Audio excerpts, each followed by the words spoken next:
Hi guys, welcome to yet another episode at Sideline Chatter. Uh, we have our three musketeers, Ameya, Mihir and Yogesh, to give you the recently concluded Anderson Tendulkar Trophy 2025. And what a finale! I mean, the first hour of day five. Sorry, everybody, be it at work or at home, I'm sure, was glued to the television screens. And in the end, I think the 2-all result was a fair assessment of the series. But I would just like to get each one of you to just run through the emotions on that final day, and then now that the dust has settled in a way on the series, what you what are your takeaways about the result? Ame, I'll start with you.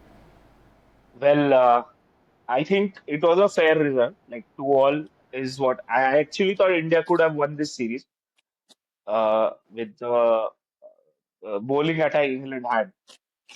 Not that great actually, but like individual performances of Ben Stokes and Root just got them over and got them those two victories. Uh, I still feel India, the series was a little weird for me, frankly. Because every time I thought India is down and gone, they came up with something, and they either won the match or do the match, which was amazing to see. And Siraj, man, what a player! Like to bowl continuously for 5 tests and putting your heart in it. I think he should have won the man of the series for India at least. But I think it was a fair result in the end. Um, we gave a tough fight to England. I think we should have won it 3-1, but unfortunately, we have to take a draw in the series. Yeah, Mihir, coming to you and just to get your assessment because the entire series was very topsy-turvy. No team really had the ascendancy, except for maybe a few sessions where India also lost key moments. But overall, I think good series for the young Indian team as well to get a lot of learning in from this series. Start of the series, the talk was young England bowling attack against a young Indian batting attack.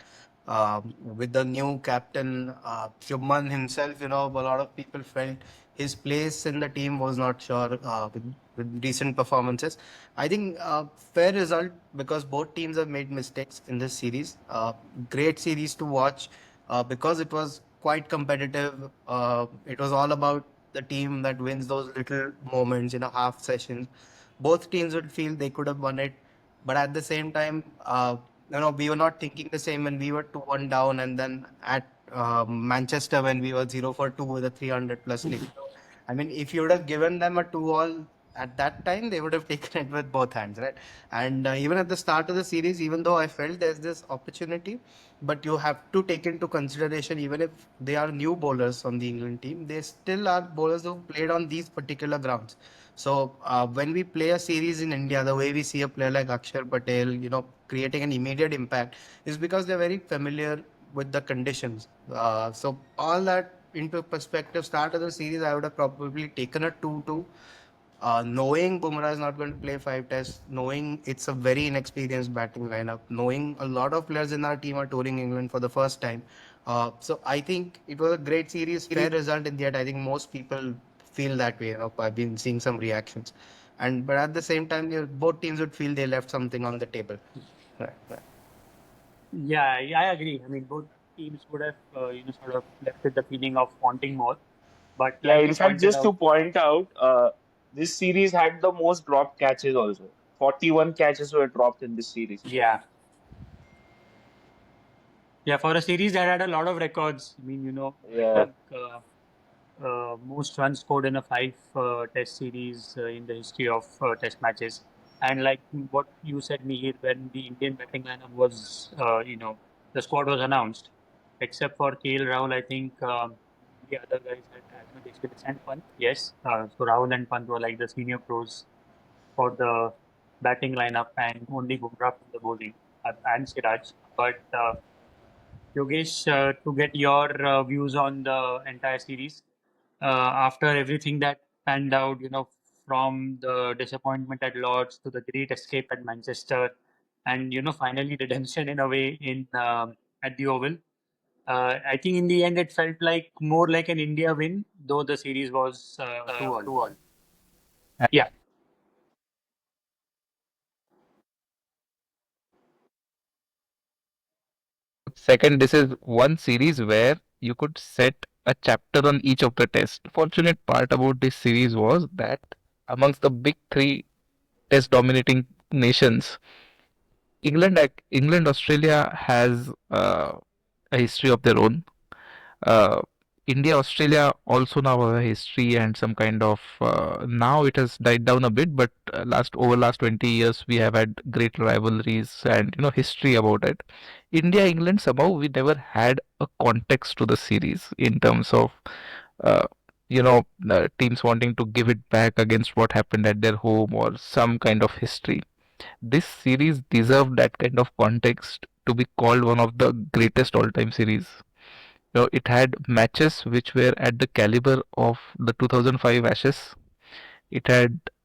Yeah, I think a very interesting context that you brought onto the table in a way, because India England, like the rivalry is there, but it's not really a treasured or spoken about rivalry. Like India Australia has become over the past decade or more, like maybe since the 2000s. Of course, there is a lot of history associated with it. And to a certain extent, Australia, South Africa historically have had a rivalry, now maybe sort of just waning away. And this series had everything. So, does the win at Oval, I think, how would you rate it, each one of you, in terms of, where does it stand in terms of away wins for us? Because it was kind of a steep. We were at a stage looking down the barrel when they had some 60 or to win 7 wickets in hand, and the momentum that they had. I think to come back from that, have that break in play on day four, and then come back on day five and finish off the job was, in a way, I think, in my opinion, pretty up there in terms of test wins when you compare this to maybe Gaba in 2021 or even Johannesburg in 2018. So just to get each one of you to uh, pick on, if this is in the top five, or if there is still room for other test wins to be up there. Ameya first, Mihir, and then Yogesh. Well, when as I said before, we were talking also about it. I think one of the reasons that England actually lost the match somewhere was Vokes not being there. So when you have a reason to go back to, and it's a fair enough reason because Vokes is that good of an all-rounder, to miss him bowling his 30 overs and then he not being able to play a single ball, well, that just gets this test win a little doubt for me. I still consider the Gaba victory better. Of course, the Kolkata test. Of course, any test wins in South Africa, because that has been our most difficult place to win. Obviously, I am hoping for some wins in New Zealand after they destroyed us in India. So just waiting for these two countries actually for India to travel well and win some matches over there. I think that would be our greatest victory. But I think Gaba was one of the greatest victory, especially with the way the test series went around. Like the first 35 all down, then the captain is not there, then Ajinkya Rahane scores a 140. This series was similar to that. Like the third test was drawn by us fighting hard. Similar, the fourth test was drawn fighting hard over here. But I think the Gaba victory was, especially that in that we had a hour to score some 40, 50 runs, and we managed to do that. So we could have actually also drawn the match, but we went for the win and we went for the series. And Gaba was a place which was difficult. You always remember the "Toota hai Gaba ka Ghamand," and that actually got me happy. This series, this match, I thought we wouldn't. I was only worried about Prasidh Krishna. I just don't know. I thought he could have been smashed somewhere, but thankfully Siraj was in. Siraj, as he said, believe, and he believed in himself. So it was a great test match. Yeah, one of the five top test victories for us, surely. What about you, What about you, Mihir? Mihir? Yeah, top five for sure. I think as far as I can remember, when it comes to away wins, of course, Yeah. Gabba context was really different because of the way, two injured batters fought in Sydney, and a lot that went before that, the 36 all out in the series. So I mean, a lot of people at that time, I mean, they just said forget about it. I mean, everyone expected us to lose that series like 4-0 or something. And a great bowling And attack of Australia. right. So top five definitely, because I don't remember any away wins apart from, I mean, recent away wins apart from, I think 1, 2 in South Africa in different series, and yeah, I mean, again, young team, not a lot of experience. The bowling attack, apart from Siraj and Jadeja, was quite new. Siraj, of course, Jadeja, I mean, again, not spin friendly conditions to really consider Jadeja like a full fledged bowler here. So it was a great comeback, and I think it was a great show of character eventually from Siraj, especially after going through like a very grilling period of 5 tests. He had a couple of low moments. When he lost his wicket, he could have sort of stayed with Jadeja for 20 odd runs in at Lords, and then the drop catch. I'm sure somewhere in his mind, he dropped Brook early on in his series. So lots of positives here from a young team. So this, I think, but in terms of whether we remember this match, I think whoever saw the first hour of day 5, they'll surely remember this match for sure. Because that 1 hour, packed house, everyone had come. They knew the match was probably going to get over in 4 or 5 overs. Maybe could have, especially when Overton started with those two boundaries. You thought that's it.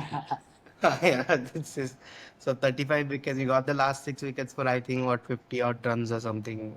So Yeah, incredible. But one of the best, top five, top three, definitely.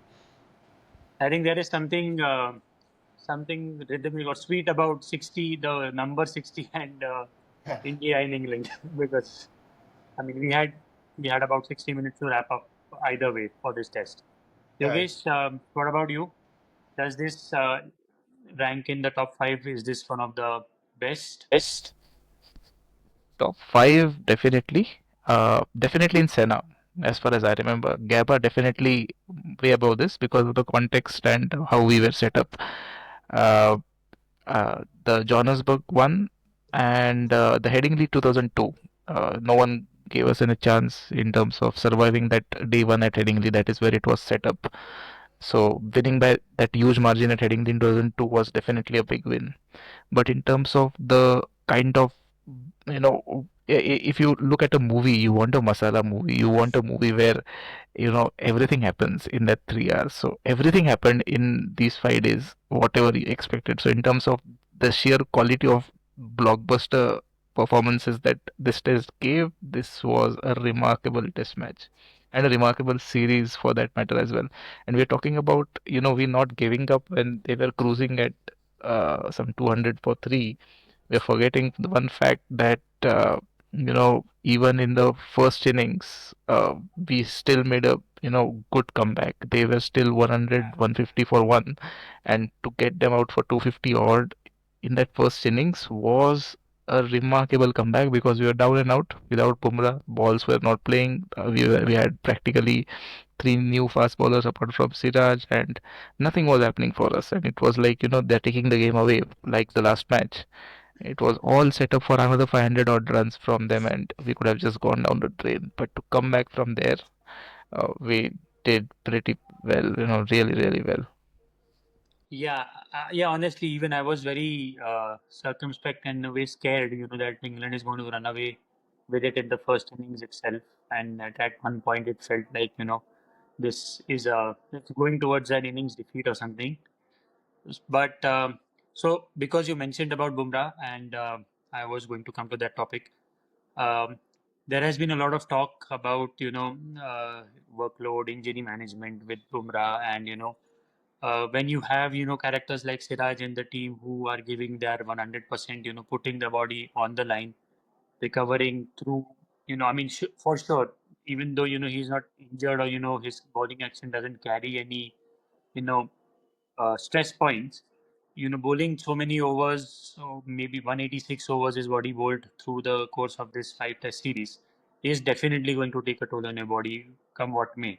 So, what is it that India needs to do in terms of Bumrah and his injury management, because he is an asset, but are we also willing to look beyond him in terms of other bowling assets that we have in our squad, so that we are not dependent on him, and the results also are there to see when it comes to our results, if Bumrah is playing in the 11 versus Bumrah not in the 11. So Mir, I'll start with you. What is it that you need? I mean, what is it that India needs to do about Bumrah the bowler and Bumrah the injury concerns? I think the management definitely they have more information on what exactly the nature of his injuries and workload are at the moment, which is why they're hesitant to give him that entire five five matches to have a go at.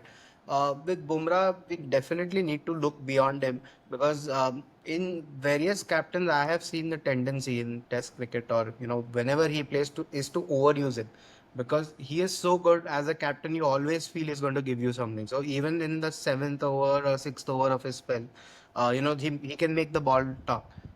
So he get him because of his action, because of the pace at which he bowls, the shorter run up. But for a fast bowler to be playing, you need to be 100%. I mean, even 90% is not good enough. So all things considered, and how priceless he is for us in the ODI and T20 formats as well. So they should definitely be managing his workload, and they have been trying that because he's not played a lot in India. He's played a couple of series. He played the England series. Again, at that time, we had a lot of injuries. We did not have many of the key players present. It was a relatively young team, so they do make that decision. But definitely from a point of of sort of helping other players to grow, or creating a sort of pool of players who can actually play with the red ball across conditions, I think is important. So Prasid sort of stepped up in the last match, but we need to see how he performs in other countries as well, because on these flat pitches, he was consistently going for more than 5 runs and over. We have Mukesh Kumar in the mix. We have Arshdeep, who was unfortunately injured, but we could have seen him in playing red ball for the first time if he was not injured. We also have Harshit Rana, who's a very different bowler to all of them. Started off well in Australia, but I mean, as the series progressed, his performance sort of dipped. But the only way you're going to find out is if you keep playing these other bowlers as well. So I know Siraj has been like a machine for us. He's just been doing whatever is asked of him, but at some point, Siraj will also need a break. So Yeah. it's very important to have those alternatives to Bumrah, because we were talking about it before we started. What we did with Hardik was very similar to what can happen with Bumrah, because there might come a stage, because Bumrah is 30 plus, and there might come a stage where you just know if he plays a test match and bowls 40 overs, that's it. Something is going to snap. So we need to use him judiciously, and I think we did fine in this series by using him for 3 matches. It's a complete coincidence that we tend to win matches when he's not available of late. It's hard to explain that because I don't think there's any explanation. I mean, if I were him, I would have said you should have gotten those 190 odd runs and lots. So I did my job. So Yeah. yeah, Yeah, fair point. Yogesh, I would like to get your views on this, because, like what Mihir mentioned, Bumrah is important to us in the ODI and the T20 side of things as well. So, and with Gautam Gambhir, I mean, the management is, something that will have a no-nonsense attitude towards certain things. So, Do you see a long leash being given to Bumrah just to sort of m- help himself get managed over the WTC cycle and then take a call beyond 2027? Uh, Two aspects to it. It is it is not just the player who is choosing that those matches or his medical condition. You know, he's being advised to take rests, and it was very clear right from day one that he's going to play three tests at max, maybe a fourth. That was in the offering, but depending on the situation. Uh, you have to look at him from a perspective. He's a once in a generation bowler. You have had Siraj performing. No wonder he's a good bowler. All said and done, still you cannot replace the skill set that Bumrah brings to the table. And he has been by far your best bowler in most of the conditions across all formats for last 5 to 6 years, more than that probably. So he's someone like he's someone like probably at the level of Sachin. So Sachin, when he had tennis elbow, when he was weathering out, he picked and chose his one day matches as well. He picked and chose some of the test matches as well. He's someone like that. His body is not going to support a lot of test matches. You have to be ready. Luckily, we are in a situation where uh, probably we know that we can deal with a situation without Bumrah. And I think 2020, this particular cycle, 2027 is all that we can expect out of Bumrah at max. At max. Anything beyond that is a bonus. Anything less than that should not come as a surprise as well. Secondly, situation has prepared us. Bowlers are still doing well, but we still need to have a better depth of fast bowlers. Prasidh Krishna, Harshit Rana are still okayish. Sira, at their combination, but you are looking at situations where you are bowling in a subcontinent. Whom do you replace Shami on and Bumrah in subcontinent? You don't have a Umesh Yadav in your in your armor anymore, who can walk through the tail ends of opposition when the ball starts reversing. So how do you utilize that? That is something that probably the management will have to think of.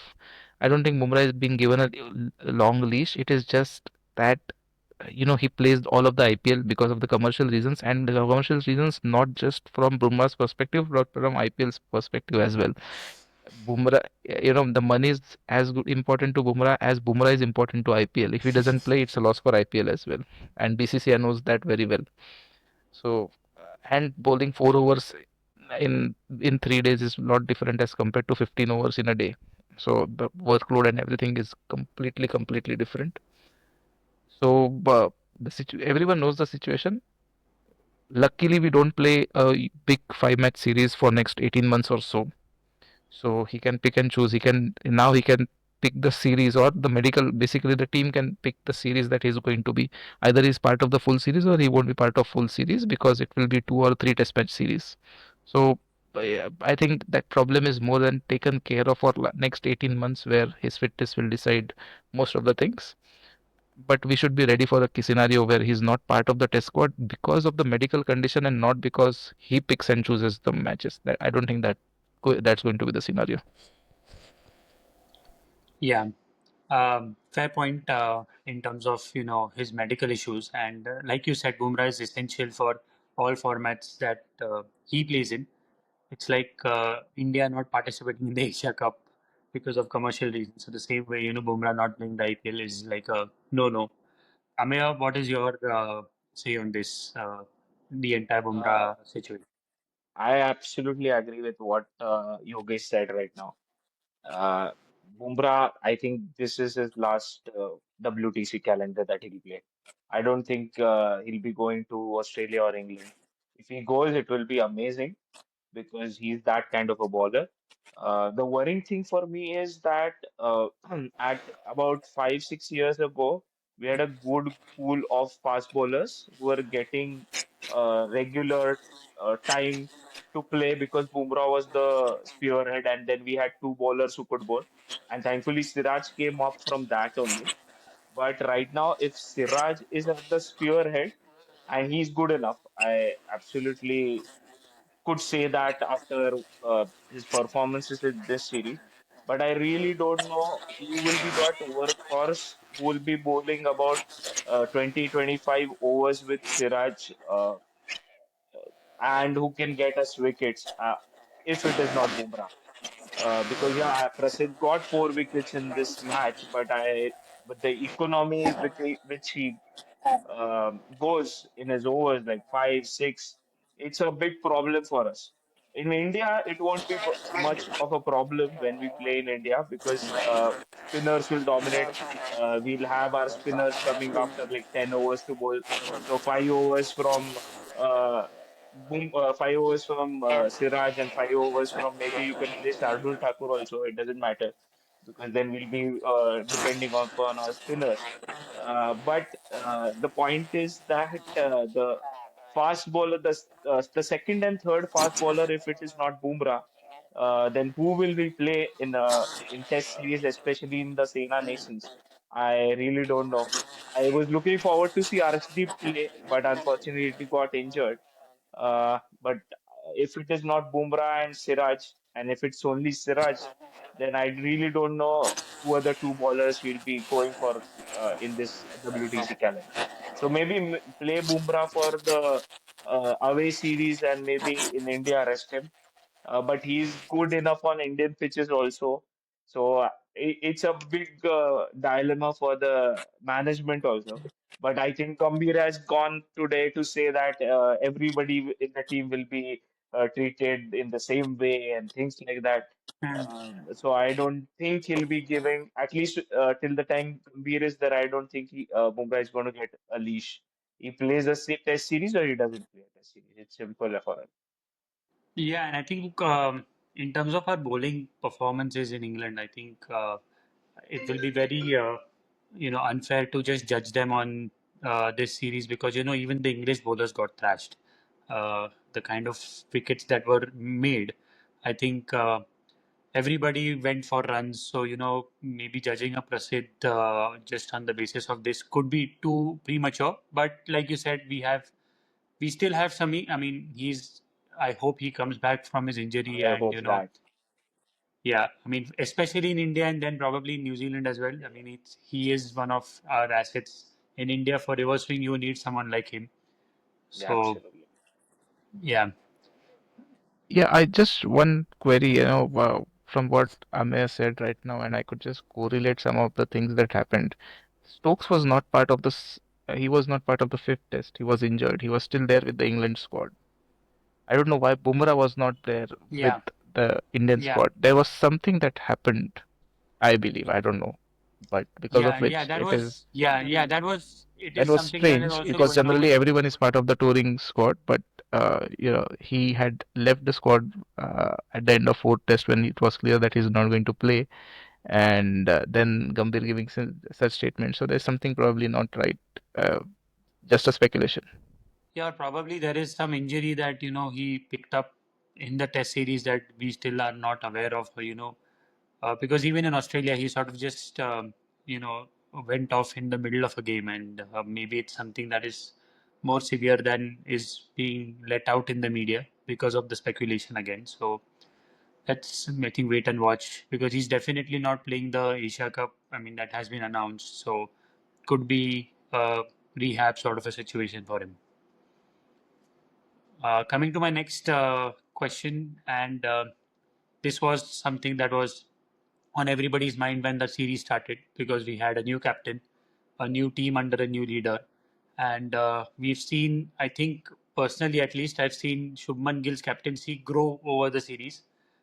There were points and times initially where he sort of kind of looked clueless, but then the team also clawed its way back into situations. But throughout the series, he's sort of grown, learned. I love the way he was sort of picking up at the end towards the end of day four, where it was a situation where India was probably losing the match, and he was just like, let's just enjoy this 24 days that we've been on field. We have nothing to lose. We have to give it our all and enjoy. And probably that sort of just pepped up the entire morale as well, especially after Brook got out.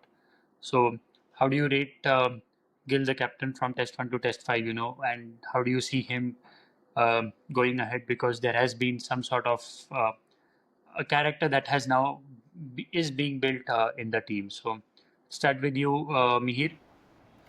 I think he should be given some space, like we spoke about it. I think a couple of tests back. How he should be given some space to understand himself, what his strengths are, what brings the best out of his captaincy, his team, because the team is going to change a bit. Different bowlers, different batters will react differently to a certain situation. Like you said, yeah, tactically, we felt couple of times he was a little too conservative, not bringing the field up. But largely, I think there was a plan behind it, which was discussed previously in the dressing room. It was his first series, and this was a mighty tough series for a captain. Yeah. To your first series, because the fine margins, both teams are very closely matched up.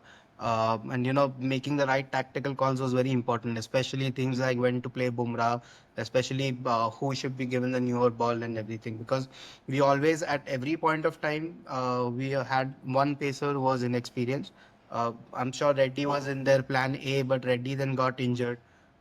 So a lot of things shuffling. I think Gill should be given some space to grow as a captain. He should be given a fair run of matches so that he himself identifies what the best for his team is. So I think that should be the way forward. But I think I was really impressed with how composed he was overall in this. Yeah. How would you rate him like on 10 in terms of his captaincy if I had to if you had to give him a number? I would say I would give him a solid 7. I don't think that's bad. Yeah, I would have said an 8. I think just because of the way he sort of brought the team up towards the end. Ameya, what about you? Like there was something that Gill said at the start of the series as well, that he wants to end the series as the best batter. He did that in a way, and I think that sort of also, uh, you know, sort of cultivated his captaincy in a way. The form that he was in and the confidence that he got through his batting. Yeah, absolutely. Like as a batsman, what a player to have in your team. Like scoring in all types of conditions. Um, just a very smart batsman. As a captain, I think, as you said, he grew throughout the series, and I was impressed to see that. In fact, I think one of his press conferences, he actually told that he called Virat Kohli and asked how to put the field for the last day, and that's growth as a person also, right? Like to understand that maybe I need some advice, being a captain to take that advice, uh, and then putting it through and getting a 2-all draw, especially in a series where every match went for 5 days. So like it's not easy to keep your concentration for 5 days. And as a captain, a lot of things are happening around. You have a coach like Gautam Gambhir, who can be absolutely brutal sometimes. And I think there were places where they were talking about he wanted Kuldeep in, but Gambhir did not want it. And in that sense, as Mihir was saying, he needs to be given some space. Whether he's going to get it from someone like Gambhir being the coach, uh, I doubt it. I frankly doubt it. Uh, because Gambhir is too strong opinionated. But as a captain, I think with Stokes being the captain on the other end and Shubman being the captain of ours, I think yeah, he was quite equal to it till we came to the fifth test. I would also give him a strong 7.5 on his captaincy. And as a batsman, I think he was the best batsman in the series. So there is no doubt about it. No doubt, no doubt. Yeah, yeah, of course. And I think, I mean, could be controversial what I'm about to say, but the 2-all result maybe just saved Gambhir's job. Uh, so Yeah. yeah. So Yogesh, what about you? How would you rate Gill as a captain? Like just overall, and then as a score on 10. So very very early days on Gambhir as the captain, you didn't know what to expect from him in the first 2 3 test matches. A couple of things that stood out to me was he was always calm, never panicked in come what no matter what the situation was. Point number two, that bit of half an hour play on day 5 of the fifth test, and at second last over before the last wicket fell, he was courageous enough to give a single instead of bringing the field up and blocking so that Vokes is on strike. He played very smart that he calibrated that one shot here and then the match will be close to a tie.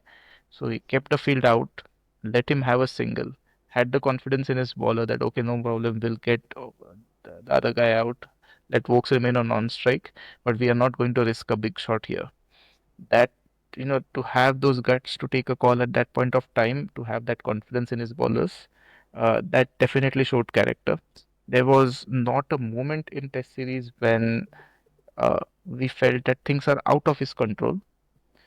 He was under control. He never panicked. The good part sometimes, we blame Gambhir, but sometimes when a newcomer like Gill, who doesn't have a very strong persona, is leading the team, you need someone who is the headmaster of the whole school. So that way, Gambhir being there, he can take care of the back end things in a much better way as compared to Gill can. When Rohit and Virat had become captain, they were the alpha males in that team already. So they could have easily have a say on how the show is going to be run even behind the curtains. With Gill, you need to give him time. So that way, having someone as strict as Gambhir, as outspoken as Gambhir at the back end, probably helps him in the long run. So still early days, I would definitely give him a 7, maybe 7.5, that extra point 5 for that one ball where he gave that single and trusted his bowlers. So yeah. Yeah, Yeah. nicely put there. Nicely put there, Yogesh. So I think before we come to the picking the best players of the series or something, uh, two questions that I would like to get your views on. One related to your predictions for England in this year's Ashes. One on obviously Joe Root and how he would perform, because Australia is something where he really wants to give in his best, probably his last series touring Australia. And how do you see the Aussies faring against England, because Australia has a very strong bowling lineup? So that is the first question that I would like to ask you guys. So starting with you, Ameya, then Mihir and Yogesh, what are your predictions for this year's Ashes? I think that has been the backbone of Australian cricket for a long, long time. Their top four bowlers always.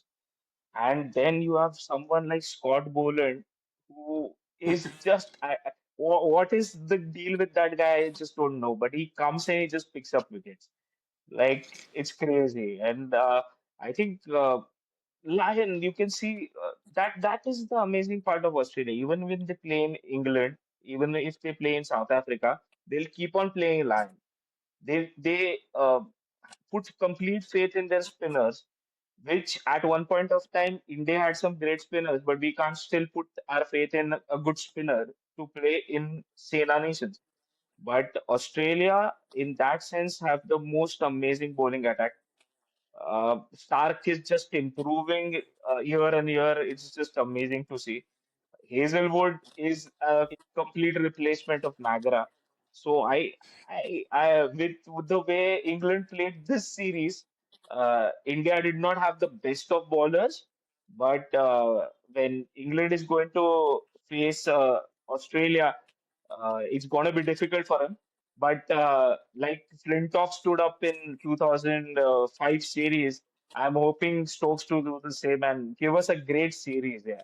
Great Ashes series. For past few years, it's been always some one-sided Ashes series.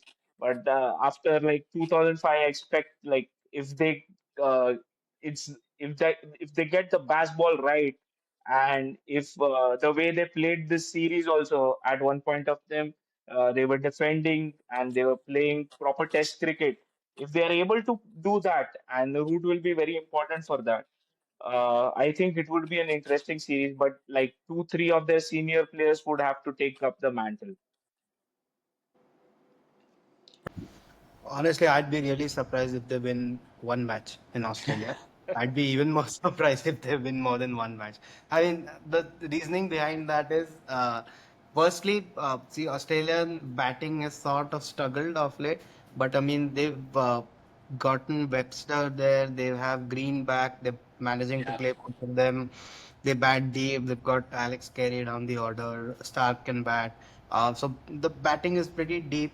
If I were the Australian team, I would always think about the fatigue on the Indian bowlers, because what happens with this baseball approach is that your bowlers are not getting enough rest. So I mean, because you are, so even if you're scoring like 300 runs, you're still doing it in around 80 overs, right, or 70 or 80 overs. So what's happening is the bowlers have to then come back, and they have to bowl again. And in the Australian summer, that might make a big difference. Secondly, the Australian bowling attack, I don't think we need to touch upon it too much, because we all know how good they are. They don't look like they're aging, or there's no sign of fatigue. I think no one has bowled more balls than Mitchell Stark since 2021. And he's doing fine. It's because he does not play a lot of T20 cricket nowadays. He does not travel much. And honestly, they've just taken really good care of their bodies. They are extremely fit as cricketers can be. So Australia, I think, if they've got all the bases covered, you might see the odd heroic innings from someone like a Stokes or a Root, someone standing up when needed for England. But I would be very surprised if they're able to win a match in Australia, or more than one match. Yeah, I kind of agree with you. I think at max they would, get a score in a 4-1 in favor of Australia. But you never know. Never say never. What about you, Yogesh? Will baseball trump the Aussies?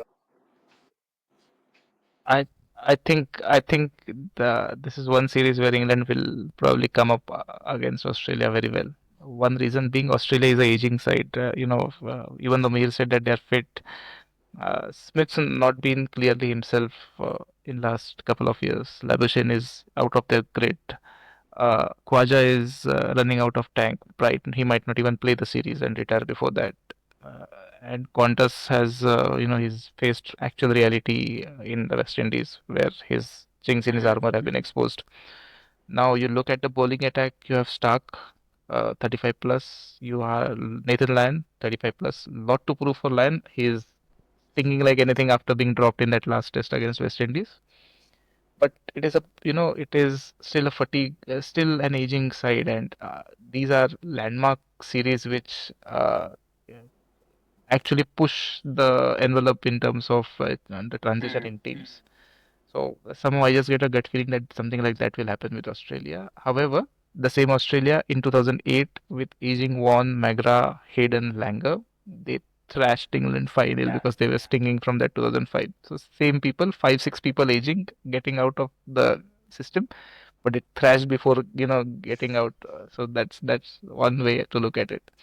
However, England need a fit Stokes, they need a fit Jofra Archer, and they need a fit Chris Wokes as well, because they need one or two good all rounders along with Stokes to back. Jofra is important, and baseball has shown one thing. There was, I think, it was second or third Test match against India when the need arose for them to play slow, to play it out, to play the conditions very well, and they actually did that.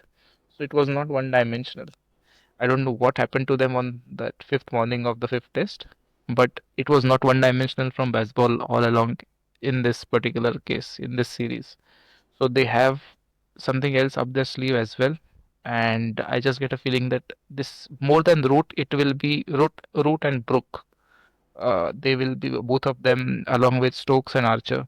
And if they have Jack Leach back, Jack Leach has been injured for a long time. If they have Jack Leach back by November, it's going to be a blockbuster series. And I just get a feeling it will be 3-2 or something like that for England. Wow. Yeah, I think the one thing that they're really missing is a good quality spinner. I think if Jack Leach is back by November, then they have that base covered, because in Australia you will need one good spinner in your squad, and then someone like Root also contributing. But yeah, very very bold prediction, I must say. But yeah, if there is a good fit Jofra, if Brook comes of age, then it could be a series of a lifetime. He actually has to stand up to the man of the series that has been awarded to him by Gambhir. Very cheekily done so to sting even. Do you like Ronaldo or Messi? I like Rashford. I think the commentators actually fluffed that part because when Yeah. Mike Atherton announced Man of the Series, he said with 537 runs, 537 runs were made by Root and not Brook. And then he Oh. said Brook. So I was like, okay. Then I looked at the stats and he had made less than 500 runs in the series actually. And the one who made more than 500 was Root. So it was kind of funny. Yeah, yeah, it was surprising. I think giving Brook the play, but maybe Gambhir is someone who sort of looks at impact more than just the He volume. could have given it to Bashir as well. He would have said if he would not have gotten Siraj out on that particular ball, the series was heading somewhere else. So yeah, with Everyone is Gambhir. equal. I would have actually thought it was going to Stokes because of the impact in terms of impact, but yeah, Yeah. interesting pick. Yeah, Uh, Stokes, yeah, definitely. so coming to because Yogesh, you mentioned Spain, crucial for Australia, for England in Australia. India has two home series to follow. I think one against West Indies, one against South Africa, and we are sort of transitioning in our spin department as well. Ashwin is retired. Jadeja is our number one spinner right now, but who will partner Jadeja in this cycle and moving forward with Will as captain in this era? I'll start with you, Yogesh. Who do you see being our new spin twins or spin triplets? The next spin try is going to be Akshar Patel, Kuldeep Yadav, and Washington Sundar. No doubt about that. The problem currently is that Jadeja, the bowler, is not performing, but Jadeja, the batter, is doing way better than everyone else. So the home series is going to be how the Jadeja, the bowler, performs. And in that home series, I think spin department as such is not going to be such a big concern because I think we are very well covered in terms of our options in spin department with Akshar, Kuldeep, Jadeja, and Washington Sundar. And then you have Kotian as well. He is Yeah, coming in as off spinner backup, so he has been doing pretty well in the domestic circuit. So our spin department is very well covered. What what is going to be interesting is what kind of pitches these guys yeah, come up with at the during the home series, and how our batters actually perform. If those are spinning tracks, how our batters perform, because our batsmen's performance on spinning tracks is as abysmal as any other country who is touring India of correct. in last 5 years. So that is going to be, and whether you bring in someone like Sarfaraz Khan or Shreyas Iyer who are pretty Yeah, good at playing spin, so whether you go back to horses for courses when it comes to the batting squad, or you still stick with uh, this particular middle order that is there currently. So no, I would, I those would, are I would, I would, questions. I would rather have a horses for courses approach. I mean, Shreyas Iyer has to come in the fold if we are playing in India. He's probably our best batsman against spin right now. Yes. Yoga. So Ameya, what about you? Do you agree that this is going to be a spin trio going ahead? Yeah, absolutely. I agree with Yogesh there because I think Washington Sundar has done enough to replace his Ashwin Anna as being one of the spinners in Indian when we play three spinners. Uh, Jadeja again, oh what a player he is!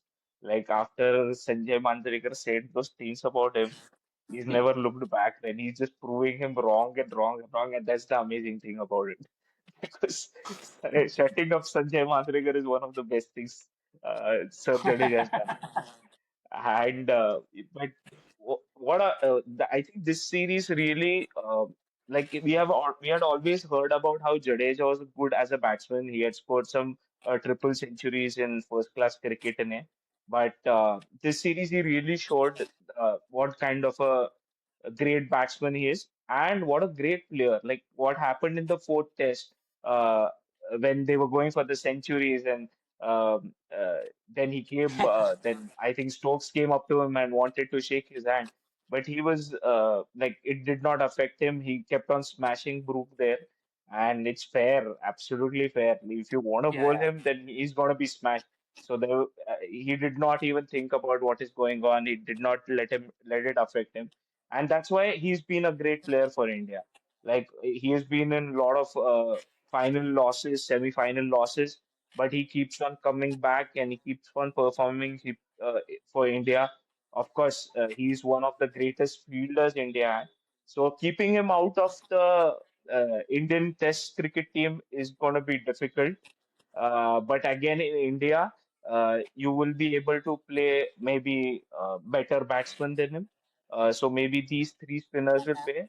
And I think he's aging, and I think Gambhir will not let him play as the spinner. And I think he'll be mostly not playing the series in India. It's a bold prediction, but that is what I think. Wow. He Yeah. should play as a batsman completely. Of course, he gives you the left-right combination also, which helps a lot. But I think he should play as a batsman, and of course, he's a good enough spinner to whenever you want overs from him.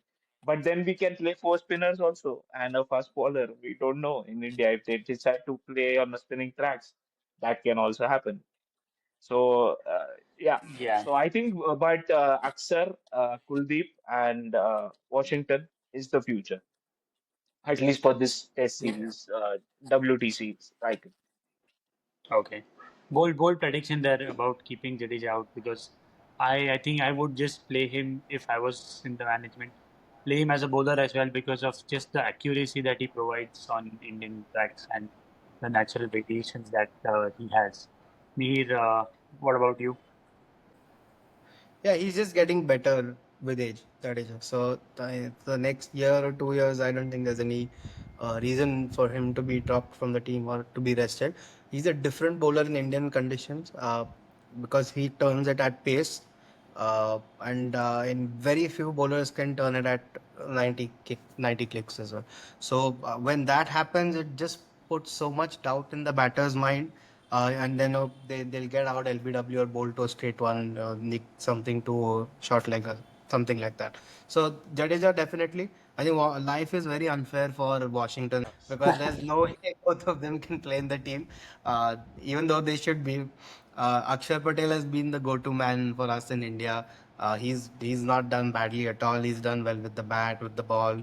Decent fielder as well, pretty good fielder actually.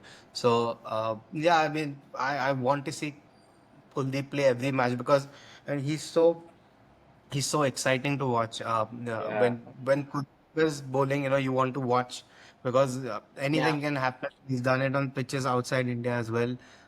Unfortunately, just sometimes he just can't be fitted. He just can't fit into that team. So the long run, I think see, even Akshay is not really young. Neither is Kuldeep. I mean, they're all around 30. Akshay is 30 plus. So maybe someone like a Kotian or someone like a Harsh Dubey was fantastic last season. Varun might not be Not for the great for test, probably. because I think he picks a lot of wickets when batsmen are looking to attack him. Yeah. So as a defensive bowler, Varun might not be a great option, even though he has the ability to turn it both ways. So I think someone like a Dubey, Kotian, maybe in the longer run, they will sort of get them into the team slowly. But like Yogesh said, I'm more worried about how the batsmen are going to play if we create rank turners. So the management itself would probably say we need a balanced pitch, which turns on day 45, because God forbid we Yeah. lose the toss and bat fourth. No, we are not getting to 150 in that situation. Yeah, yeah. Because I think after the New Zealand series, I think our entire decision making needs an overhaul. You know how we approach test matches in India. right, right. yeah. Yeah. One of the So reasons why we lost the New Zealand series also, I felt a lot of our batsmen at that time, we had Virat and everybody, were playing amazing away series, but at home, like all these new players who have come, they have been playing Ranji regularly, and Indian pitches being more conducive to spinning tracks. I think our newer generation will play spin better because they have been through the Ranji system, and most of the matches happen in India. So I think maybe this new generation will play spin better.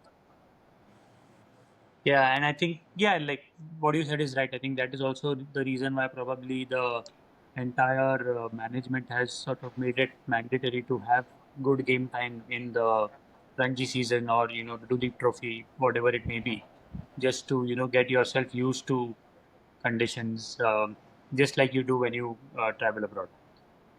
So coming to my next question, and I would like each one of you to give me your picks for the 11 of the series from both teams put together.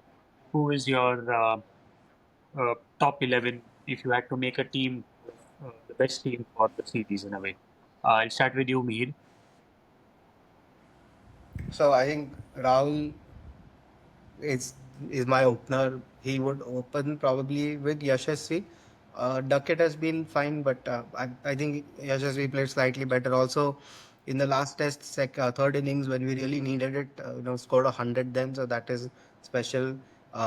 Crawley, I think he just eliminates himself on his own, so no, no point at that. One down. Uh, of course, then one down, I think I will go with Gill because I want to play root at two down. But that's actually Gill and root there. Then three down, I think you have to get Stokes in somewhere, not just as a three down player, but also as a, or rather three down, I'd play Harry Brook and then get Stokes at six. Because I think Brook is a fantastic player.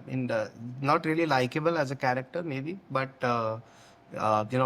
he's a fantastic player. So I think even in the last inning, someone I think DK asked Siraj what was different, session two and session three on day four. He just said, I mean, we didn't do much different. Ball was sort of doing things, but I think Brook and Root was just too good in that stage. So Brook, then Stokes. Then I think it's slightly tricky. But bowlers, I think Bumrah, Tongue, Jadeja, of course, again has to play as a batter purely. So seven would be Jadeja. Then when four bowlers are remaining, I think I would go with Bumrah, Tongue, and Siraj, and then you can pick any one of the others. So I maybe think you you missed a can pick. keeper, so maybe. Oh yeah, and you can pick Pant or Smith. Whoever. I think I'd still pick Pant. Like we spoke, we have some bias there. So, no, but Pant had a good series. Yeah, I'll for I'll sure. pick Pant. Yeah. Okay. Yogesh, what about you? Who would be your combined 11? Me, I'm going to take the liberty of Yogesh, I can't hear you. yeah, I'm going to take the liberty of not being a selector here, so I'm just going to reshuffle positions. Kale and Gill to open. Okay, then Root, Brooks at 3 and 4, Pant 5, Stokes 6, Jadeja 7, Washington 8, Siraj 9, Bumrah 10, Tongue 11. and that's an amazing team, yeah. That is a great team. I think I Actually, would just Tung, go with. I would have expected Vokes to be there, but Tung Yeah. to bowl well and get a lot of wickets. Yeah, he was, I think, on paper at least the best bowler from the English side. I would actually, I think, more or less have the same team as you and Mihir said, but probably replace Yashasvi with Duckett just That's for it. the tastiness that he gets and the starts that he gets because he will for sure give you a very rapid start. And Only when you two have someone spots like I think I was a little confused whether to take Duckett over Yashasvi and then Jamie Smith and Rishabh Pant. But I Right. think yeah, those were the Unfortunately, two spots. Crawley made it easy for us. Yeah, I don't think anyone for a sec. yeah, no, I Yeah, think as a true. keeper, definitely Pant would trump Smith. I think just because of the impact that he would get in, and I think Smith sort of looked out of shape, after the Yeah. Lord's Test. I Last mean, two he had, test matches. Yeah. yeah, he really didn't, prove himself as a batter. And I mean, on the We fifth would day, have he was completely, I think, sort of shell shocked or what I don't know, but a lot of confusion in his mind. looked at him differently if he would have taken them over the line in the Yeah, fifth test. Well, I mean yeah, that there's a bit of recent bias there. Which Pant did in Kaba. Yeah. Yeah, true, true. Yeah, and I think in an 11 it's also very difficult somehow to fit in Washington there because like, Stokes will come in and Jadeja has to play. So again, the Who will be the unfortunate part coach of of this Sundar team? is that he misses out on the combined 11 as Who will be the coach of this team? well. Yeah. I would nominate Ravi Shastri. It surely won't be Gautam Gambhir because Gautam Gambhir will not play this team. Who would be the We will captain have is another cars, question. cars. I think we should Yeah. ask this question to the KKR CEO, Venkatesh. He's worked with both baseball Yeah, and yeah, followed oh by yeah. Gambhir back to back. So he's someone who's KKR has been the breeding ground for Indian coaches. For all you know, Chandrakant Pandit might become the next India coach. You never know. So He's actually a very good coach. he's very good. He's won 5 Ranji finals here. Come on. Yeah, and he's a very good With very good three different player. teams. With 3 different teams. 3 with Mumbai, 1 with Nagpur, Yeah, 1 with MP, or 2 yeah. with MP. So it's like crazy record that he has. But Yeah, he's a bit of a loose cannon from what we've read. I think he's a he's bit of got his a own ways. Loose cannon. I mean, he has his own ways. yes, yes. I mean, some players do not enjoy playing under him because, similar to Gambhir, he's a little outspoken. He has unconventional ways. But yeah, a fine coach. Conventional ways and loose talk seems to be the criteria for being selected as KKR coach. So And they still end up paying all that for Venki Iyer. After vice coaches. Who would be the captain of this team though? The combined Stokes, 11. Stokes. Stokes. Yeah. I think Stokes, yeah. I think that gets the best out of him when he's the I captain. think the challenge for Brook will be how he will balance or manage all three formats, because he's sort of he has the ability to play all three. So whether he decides to make himself available for leagues, because that makes it. Because England play a lot of Test cricket, so it will be very difficult for him to manage that and white ball requirements, and especially if he is made white ball captain, or rather if he continues as white ball captain. So, but I mean, he's really good as a batsman. Yeah. I think still, I mean, looking at the larger picture, it's easier for a batsman to play all three Yeah, formats and still manage himself than it is for a bowler. So Yeah. I mean, Brook, I think he what should it can play do, all three formats at least for the yeah, next 5 years. it can affect his performance at one of the formats. I know he plays Test like it is still, ODI or Or T20, T20 or an ODI. but Yeah. I mean, I think that is kind of his litmus test. If he can become a great, then he has to. I yeah, mean, these next 3 years or so will really show us his mettle. right. Yeah. Yeah. So, just the last part of the podcast, I would like you guys to pick your moment of the series because this series was full of a lot of moments. So, maybe pick one or two that stand out for you. I'll start with you, Mihir, then Ameya, and then sign off with Yogesh. Yeah. So I would not want to pick the moment of the series as a India fan. I'm thinking uh, the finish at the Lord's Test, as a moment or as Mm-hmm. something, because the series was completely different in the two matches before that, right? So it was like teams going through the motions, one punching, the other counter punching. But with all the drama that happened at Lords, the day before, and the way we collapsed and then we fought back. So I think that moment at the end, it was very emotional. Especially for Siraj, for Jadeja, who put in a great effort. But there was some, bit of appreciation from the English players as well. So as soon as the last Yeah. wicket went down, they were quick to go to Jadeja and Siraj and said, I mean, well played, guys. So as a moment, I think that was really good. It was probably, uh, it was great to watch as a test match fan, Yeah, because yeah. of the What a fight moment. shown by both the teams. Yeah. Yeah, What a and great pick. apart from that, and apart from that, the second one I think obviously has to be day five at the Oval.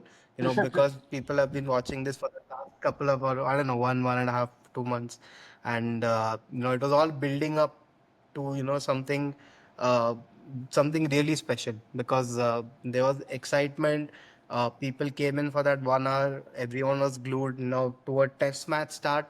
Everyone was glued 5 minutes before the match started because he was sort of we just wanted this thing to conclude in a in a grand fashion, and I think it did conclude in a grand fashion. So both these moments, I think, from Test cricket's point of view, were fantastic as viewers.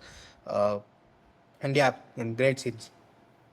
Yeah, amazing, amazing picks. Ameya, uh, Well, what for about you? me, the most amazing moment was when Jadeja and Sundar refused to handshake Stokes, because it just like the hypocrisy of England cricket and English commentators.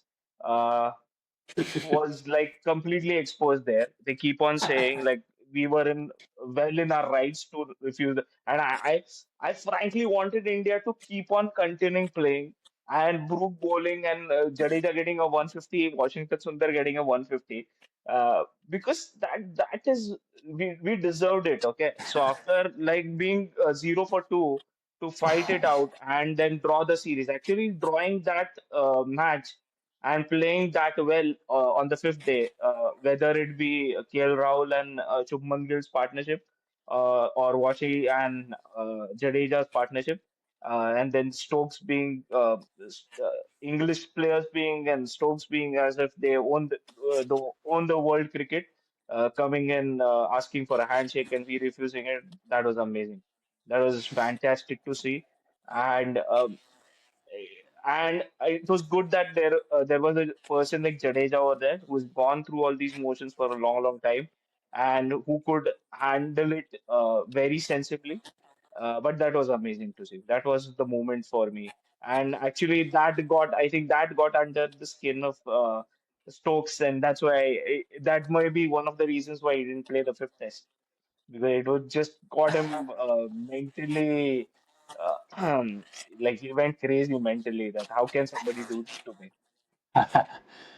Hmm. Yeah, I mean that was a very crucial moment to get under their skin. I think probably his body was just too exhausted to carry on for the fifth test. But yeah, I think that moment really did stand out, and everyone thought that the momentum has shifted. The entire series has shifted towards India after that sort of 5 minute like scenario and everything that played out. Yogesh, I saw that you were really animated when Amir said the Stokes handshake moment, and like it was bang on the moment. So, what about you? Do you have that, or is there any other moment that stands out? Any other moment that Absolutely, absolutely. stands For out? the not just for that particular case to rule out the England hypocrisy, but one more factor. It signified how we drained them down physically and mentally over those 2 days, and that the physical exhaustion took toll on Archer as well as Stokes. Mental exhaustion as well. They did not play the fifth test, which had a big impact on the result of the fifth test.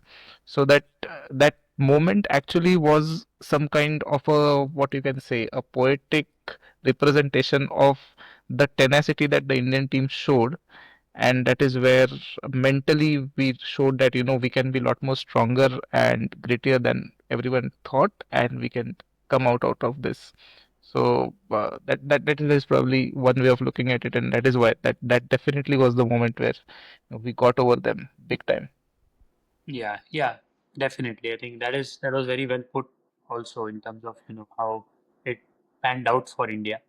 I guess I also would put the last day's hour as probably my moment of the series, just from a Test cricket perspective, because I have never seen so many non-Test cricket fans hooked onto a Hotstar or the TV at 3:30, waiting for whatever is going to pan out because it's 35 runs or 4 wickets, and I think that really was a win for Test cricket, and hopefully it takes Test cricket forward to add more fans to cricket as a whole. So that brings us to the end of today's podcast. Also one movement I think was the, I think, 39th century for Joe Root, where he overtook Sangakkara. Mm. Uh, Amazing player again. Player. What is your prediction? Will he get to Tendulkar's numbers? I think mathematically he will.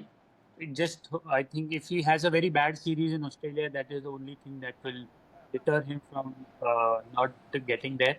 But otherwise, I'm sure he's going to play for at least 2 years, and he might retire after the Ashes in 2027. So coming to that, mathematically, the number of tests that England will play, I think he should. He will come close for sure. Depends on how he performs against the Aussies in the two Ashes. Mathematically, definitely, but cricket's a funny game. You never know when he'll Yes, lose that's form. my And a take bad, on and this. imagine, worst case scenario, a bad Ashes series of 500, 400 runs odd for Root. I can't hear you, No, no. Yogesh. So just imagine the worst case scenario can be where probably he gets to 300 runs in 5 test matches down under.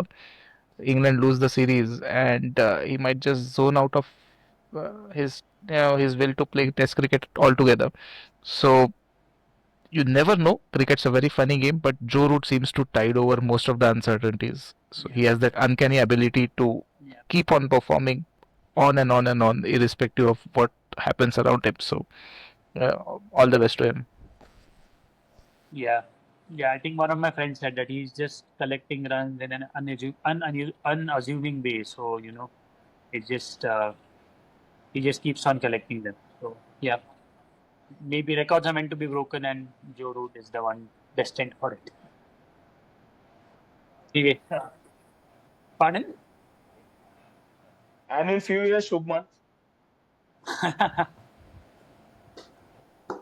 Okay. So great. It was really great having you guys, not just today, but throughout the course of this entire test series. I'm sure I'll see you guys soon for yet another podcast on cricket or maybe some other sport as well. But yeah, thanks a lot for your time and coming online for this chat throughout the series. And like the series lived up to its expectations and did not live up to any of our predictions of either 3-1 India or 4-1 India or 4-1 England. So 2-all was a fair scoreline in the end. So once again, thank you guys, and Thank you. see you guys soon. Thank you. Amazing series and amazing talking to all you guys. It was fun. Yeah. Thanks for having us, Nandan. Thanks a lot. Series like this Yogesh, I can't hear you. a series like that deserved all the time that we spent online for it. Yeah, So yeah, it came out to be really well. Yeah, yeah, yeah. yeah, perfect. Thanks a lot again, guys. Cheers. Okay, Good bye. night. All Good Thank you right. night. again, Good guys. night. See See you. Yeah. Bye. Hey, good night.